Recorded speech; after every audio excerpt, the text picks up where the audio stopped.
Tolosaldean, oraindainen, Larreta esnekiak dago, eta Andoni bertan topatu dugu lasto eta belar nahasketa bat prestatzen ganaduari jaten emateko. Goizean goiz egin beharreko lana da, jestelanak 7etan hasten baitira. Ukulu osoa ere garbitu behar du eta soberan dagoen janaria kendu. Lan horiek ordubete inguru irauten dute. Jatekoa ukuluko asketan banatu ondoren, Andonik 28 behiak jesteari ekin dio. Lehenik abereen errapeak garbitu ditu. Behiak pixkanaka jesteko 18 puntuetara sartzen hasi dira. Martxoaz geroztik, egunean behin bakarrik jesten dituzte. Orain dela 2 urte hola ibili genuen buruan, ebai, jetzialdi batea pasatzea, ezken finean jogurra eta iteko ez gendulako esnek kantidade handia behar.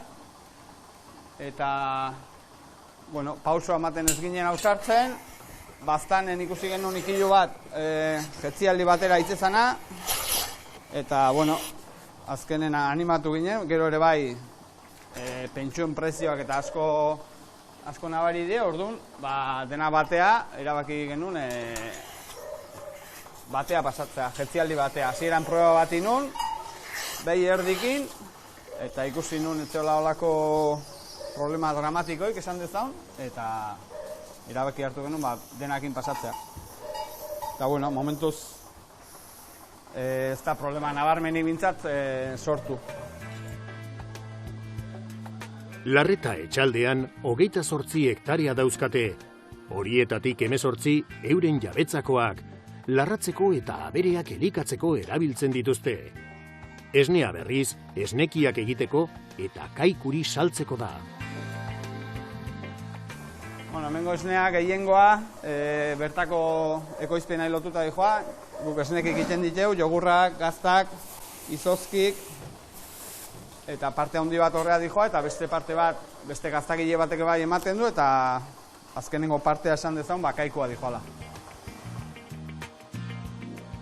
Larretan batez ere frisiar arrazarekin egiten dute lan, baina alpetar eta jersei arrazekin gurutzatuta. Azken horiek, esnekiak egiteko ezaugarri ezin hobeak ematen dizkiote esneari. Nik proba batzuk ditun, frisoiai suiza arraza edo parda alpina mestizatuz. Eta, emaitzak nahi bintzak guztare zaizkiz, eta oain bai hasi geha jerseiakin, eta rojo zuekoakin mestizatzen. Ezkenen behi beltzok dia parda alpinakin mestizauta daudenak. Ez teni faioi bilatzen, esne gutxigo edo ematen duenik, eta teorikoki bizi iraupena luzeago izan behar due, baina beak demostratu beharko behizkena.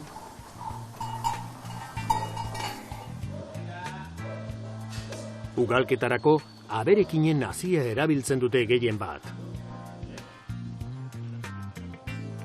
Bai, ia gehiena 10-tatik 8 izango nuke aberekineko hazia dela. Eta gero semexeko pixkati biltzen dut, baina parda alpina eta jersei eta hori denak aberekin da.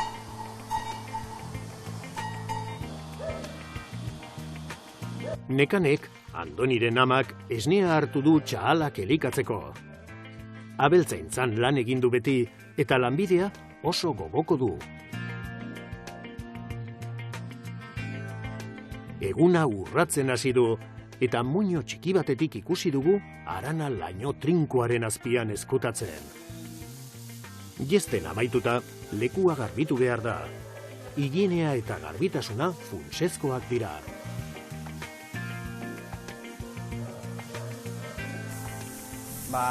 Importantzia handia, ezkenen iruditzen zaigu garbiketa garrantzia aukera elaboratzeko gela, baina hemen bai azkenen esnea hemendik hasten da. Eta, ez jetzi lekutik bakarrik, baizik eta behiek gauten dien lekutik bai, izaten da gauten dien lekutik, desinfektatu behar dira denak, kareakin, kare biziakin, eta gero hemen garbitasuna bere garrantzia dudik, ez? Bakteriologia eta ez zilozteko, eta orduan kanpotik garbitzen nahi nahi zen bezala, gero barrutik zirkuitu baten bidez dena oso ondo garbitu behar du. Jaboiakin, detergenteakin edo azidoakin, tokatzen da bezala. Lekua garbitu ondoren, Andonik eguneroko pentsua banatu die behiei, belarra eta lasto nahasketarekin batera. Bien bitartean, Leire eta Arantxa teknikari batekin daude, aldiro etortzen baita ekipamendu osoaren egoera egiaztatzera. Leirek larreta esnekiak aurkeztu dizkigu. Larreta bandala 9 bat urte dola, egoerak behartuta edo erabaki genuen guk transformatzen hastea, gure produktuak iten hastea, eta alain genuen. Bandala 8 urte hasi ginen gure esnekin produktuakin eta saltzen. Larretan produktu sorta zabala egiten dute. Produktuak dazkagu jogurrak, gaztak eta izozkiak. Eta petixuak ere bai, egiten ditugu momentu honetan. Jogurrak zapore desberdinetako, naturalak eta zapore desberdinetako, eta gero gaztak, petixua, gazta freskoa, gazta biguina, eta izozkiak ere bai. Larretako produkturik gehienak zuzeneko salmentaren bidez merkaturatzen dira. Gure apostua komertzializazio aldetik da denda txikitan itekoa. Ingurun, Gipuzkoa mailan gaude, iristen geare baita Elorri bat, Aramaio bat, baina gehien bat Gipuzkoa mailan gaude eta denda txikitan, herritako edo hiritako denda txikitan saltzen dugu. Larretan balio erantsi bat gehitu diete euren produktuei, ekolurra zigilua. Horrek, produktua tokikoa eta ekologikoa dela bermatzen dio kontsumitzaileari, Leirek eta Andonik ingurunearekin duten konpromisoaren seinale. Uste pixkanaka eman gaitxula horrez, azkenen aldaketa egin genunen, esnen kalidade bat, gure behien ongizate bat ikusi, eta horrekin lortze genuen kalidadezko esne horrekin produktuak itea. Eta guretzako garrantzitsua da kalidadezko esne bat itea, eta pausua eman genuen. Ja urte batzuk badia pausua ematen hasi ginala. Larreta esnekiak abeltzaintza eredu jasangarria dira eta kalitatezko elikagaiak merkaturatzeaz gain, Euskal Herriko landa eremuen garapenean laguntzen dute.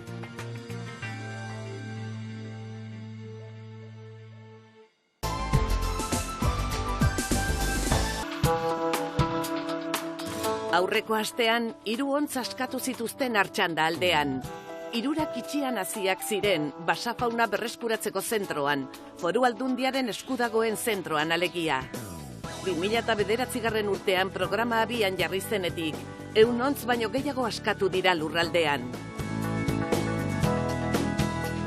Jasangarritasuna eta ingurune naturala sustatzeko diputatuak, Amaia Antxustegik, parte hartu zuen ontzen askapenean, eta azaldu zigunez, helburua lurraldeko ontz arruntaren populazioa indartzea da.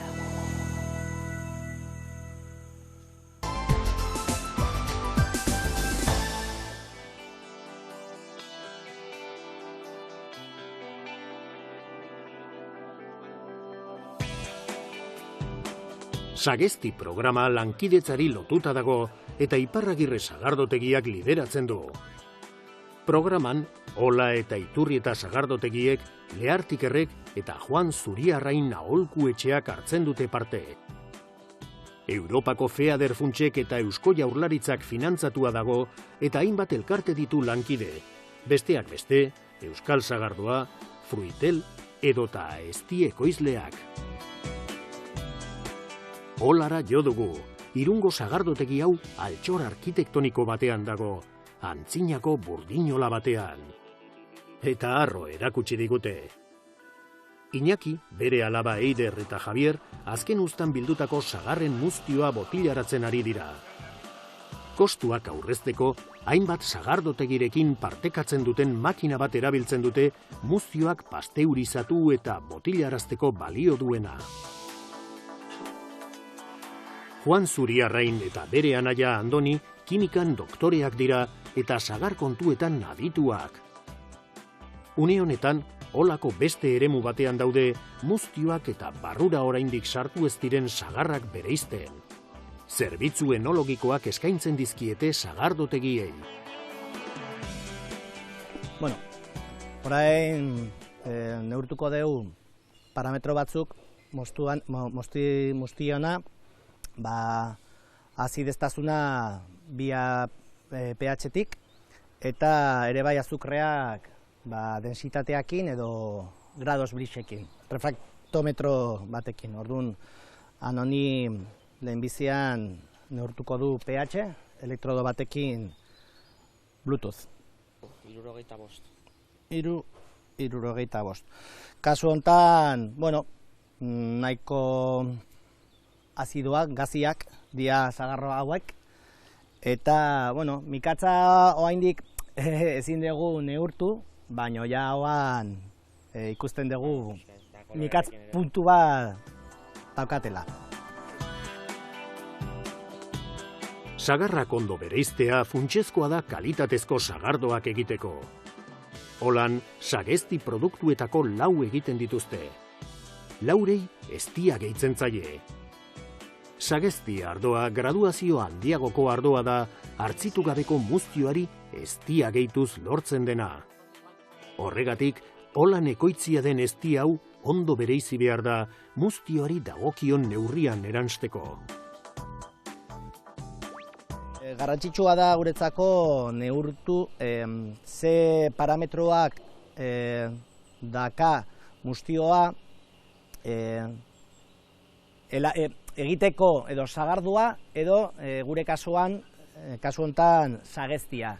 Zergatik, zeren eta etxe honetan, hola sagardotegian, nahi dugu egin sagezti ardua. Da, edari bat muztiona eta eztiakin, baino gradu alkoholikoa altua. Orduan, behar dugu jakin ze alkohola aldu eman zagarrak betetzeko eztiakin. Juan, Andoni eta Iñakik etenaldi bat egin dute proiektuari buruz hitz egiteko. Handik gutxira, Iratxe Lehartikerreko ikerlaria batu zaie. Iñakik holako kupel batzuk erakutsi dizkie, baina zuzenean joan dira sagezti ardoa hartzitzen ari den tangara.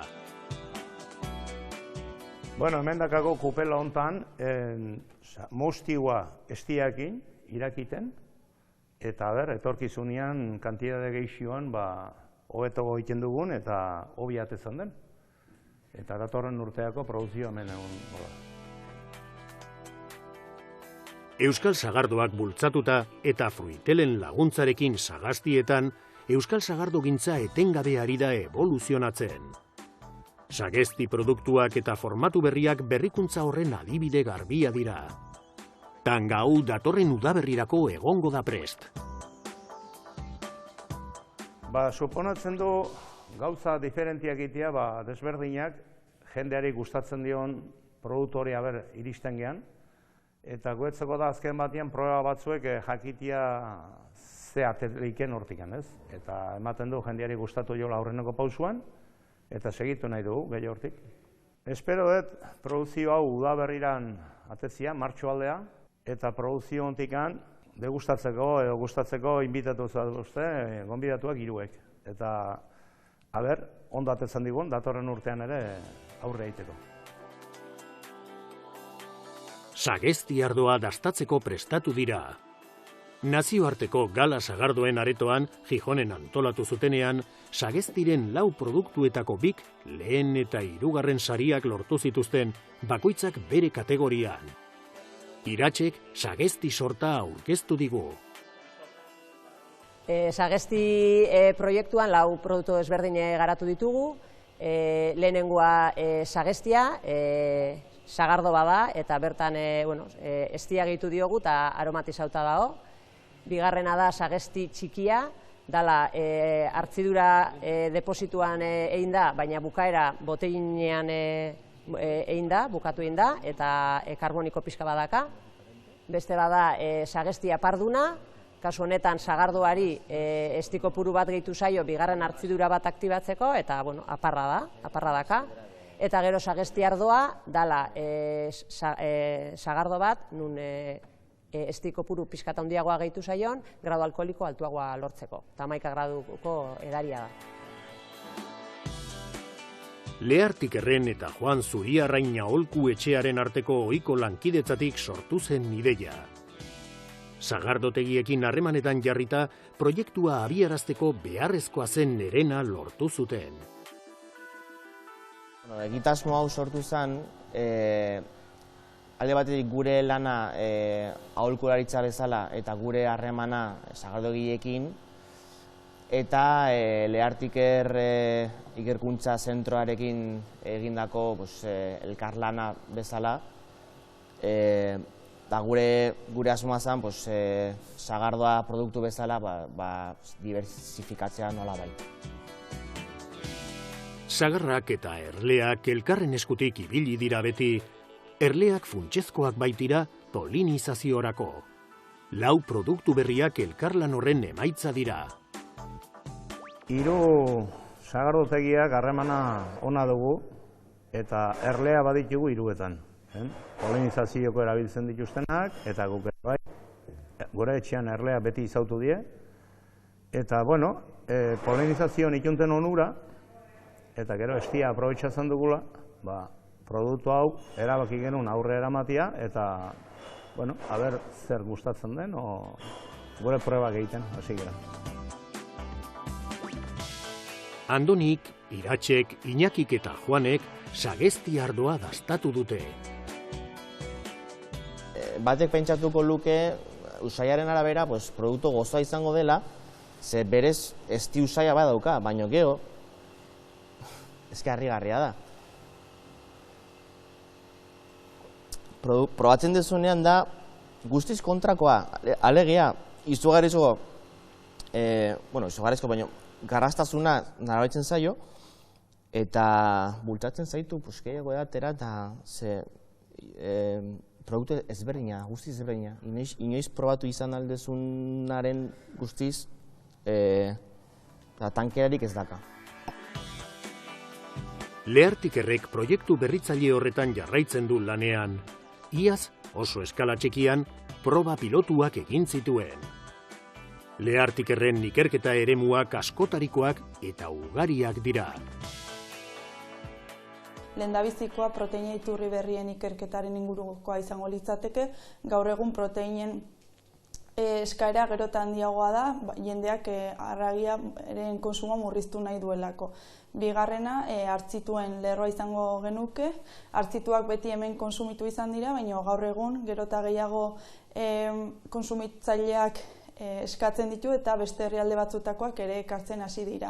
Eta azkenik, elikadura edo elikagai jasangarri eta osasungarrien linea dugu, eta bertan adibidez, haraki sektorea edo kontserbagintza sektorea sartuta dago.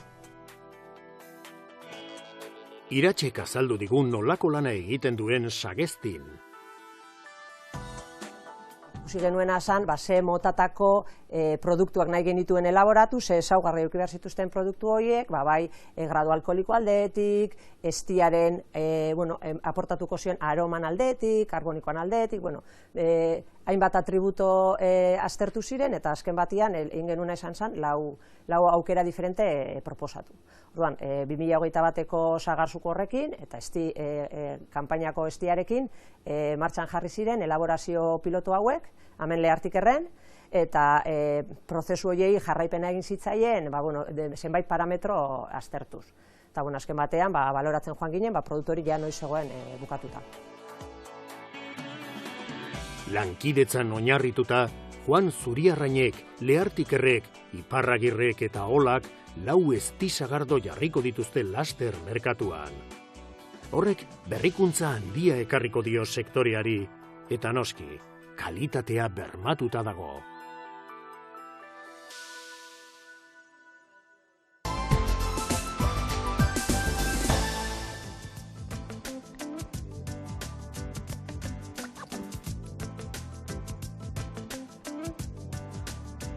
Mungiako Iturbaltzaga auzoan, Iturbaltzaga ganadutegia bisitatu dugu.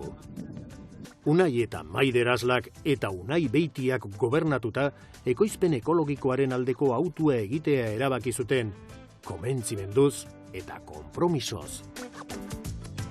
Unai Beitia autodidakta da abeltzaintza ekologikoan eta orain ikastaroak eta eskolak ematen ditu. Harrera gisa, inguruko lursail batera eraman gaitu bere abereak ikustera. Denak ondo daudela egiaztatu du. 2018an lortu zuten ekoizpen ekologikoaren zigilua. Ganadutegia mistoa da, baina alpetar arrazako abere arreak dira nagusi. Flebik arrazako zezen bat ere badute. Unaik iturbaltza aurkeztu digu. Iturbaltza da abeltzaintza sortzailea lantzen duen ustiapen bat. Eta horretan dihardugu. Lurra zainduz, ekologikoan ziurtatuta gaude bebai, eta animaliak zainduz lurra ona bada, animaliak desarrollo onak dituzte, eta hortik sortzen diren elikagaiak osasuntsuak dira, eta hori da gure helburua azkenean. Lantzeko 100 hektaria inguru dituzte, horien erdiak abeltzaintza birsortzailerako erabiliak. Kontzeptu hori ekoizpen ekologikotik harago doa. Azkenean da, lurra zaintzea, eta nola zaintzen da lur hori? Animali, esango dugu, hausnarkari basatia, portatzen diren moduan, erabili behiak. Hau da, imitatuz, horiek imitatuz. Eta nola egiten da hori? Lur zain txikiak erabiliz, eta handia bada zatika erabiliz, eta denbora gitxian eukita animaliak bertan. Hau da, andana handiak erabiliz, konzentrazio handiagaz, eta egun gitxi bertan. Eta gero, atsedena emonez, landa horiei. Etiketatuan, ekolurra zigilua ikus daiteke, ekoizpen ekologikoaren ikurra. Eneek kontseiluak zigiluaren benetakotasuna bermatzen du, produktuak ekoitzi, eraldatu eta merkaturatzeko baldintzak oso zorrotzak baitira. Ekolurra etiketa eukiteko egin behar dozuna da lehenengo zelaiak sartu bertan ziurtagirian, animalia bere ekologikoak izan behar dute, edo erosteko kasuan ekologikoa den ustiapen batetik ekarri behar dituzu.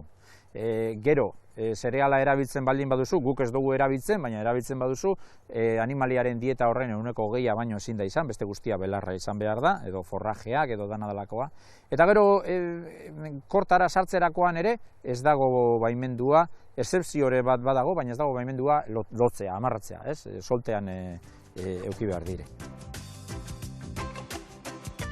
Gero eta kontsumitzaile gehiago keskatzen dituzte elikagai ekologiko bermatuak. Iturbaltzak eta antzeko ekoizleek merkatuan jartzen dituzte ingurunearekiko duten konpromisoak hartaratuta. Gainera, abeltzaintza birsortzaileak belardiei dakarzkien onurak nabariak dira. Ikusi aldugu hemen lurrean musgo apur bat dagoela, ez? Hau zer da, materia organiko gitxi dagoenaren indikadore bat, lurraren reakzio bat. Ze musgoak zer egiten du? Arroka edo minerala dagoen tokietan hasten da, arroka hori lurra bihurtu daiten laguntzeko, ez? Azkenean lurraren erantzun bat da, hau. Belar txarra deitzen dieguna bere lurraren erantzuna da. Rumexak edo karduak edo agertzen direnean landa batean, dira lurroren erantzuna maneiu eskaz edo maneiu txar bateri. Ze maneiu konpaktazioa daukan, konpaktazioa sortzen duen maneiu bat. Eta zelan sortzen da konpaktazio hori, animaliak bertan luzaroan eukiz. Eta atsedenik emon barik euki eskero zelaiak, hori sortzen da. Gero behar den atseden eman behar zaie, eta denbora gitxian euki animaliak zelaietan. Iturbaltzan 2009az geroztik merkaturatzen dute esneko moxalkia. Orain, ekolurra zigiluarekin ere egiten dute lan. Zaldiak bazkatzen ari diren lursailera eraman gaitu Unaik. Euskal Herriko mendiko zaldiak dira. Hauek dira Euskal Herriko mendiko zaldia arrasako zaldiak. Okelarako erabiltzen dugu, okelarako prestatutako arraza bat da, edo genetikaz erabiltzen dena, eta guk egiten duguna da salmenta zuzena, esneko moxalena, esneko zaldikumiak saltzen dugu, errotik igiltegia. Euskadin ez dago oso edatuta zaldikiaren kontsumoa, baina beste leku batzuetan oso preziatua da.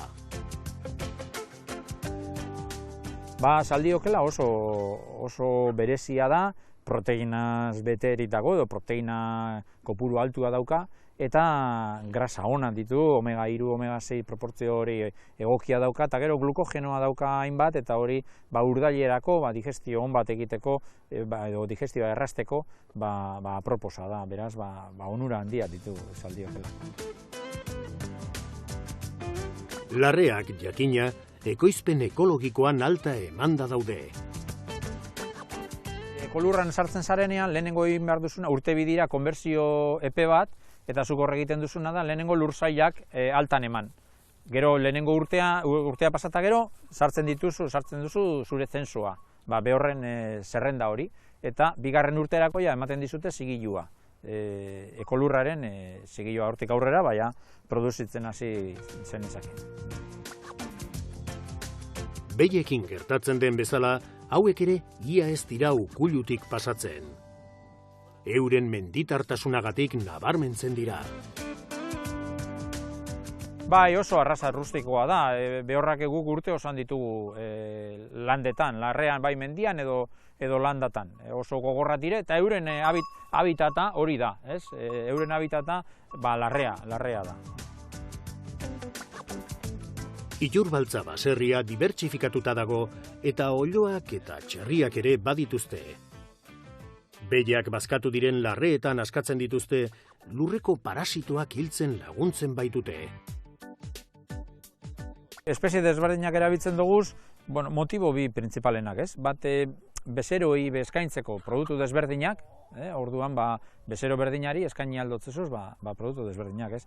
Eta gero, ekosisteman edo inguruan, animali hauen konbinaketa guztiak egiten duen onura, ez? Ze azkenean naturan ez da desberdintzen, ez da bereizten animali bat hemen eta beste bat hemen, eta hor animali barik, eta azkenean modelo honetan naturaren antzerako gauza bat da. Eta antzinako baserria zan modukoa, ez? Antzinako baserrietan ere beste espezie desberdinak egoten ziren.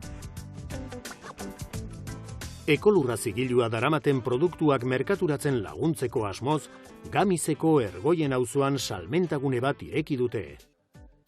Produktuak merkaturatzeko bide nagusia zuzeneko salmenta da. Guk saltzen dugu okela freskoa, bai txal okela, beizarrena bai egiten dugu, saldi okela, arkumeak edo hartxoak sasoian, txarrikia bai, txarrikiagaz egiten dugu txorizoak eta saltxitxoia, eta panzeta egiten dugu, eta horrezet dira gure produktuak gehien saltzen dugu zenak. Batez be konsumintzaileei, eta gero eskolaren batzu beba ditugu, ostalaritza beba izio zer, eta kontsumo taldeak, eta horrela ebitzen gara, hori da gure merkatua. Kontsumitzaileen eta ekoizleen konpromisoaren ondorioz, Euskadiko ekoizpen ekologikoa indar handia hartzen ari da. Halere, erritmoa areagotu behar da sektoriaren gainerako ekoizpenekin emaitzak parekatu arte.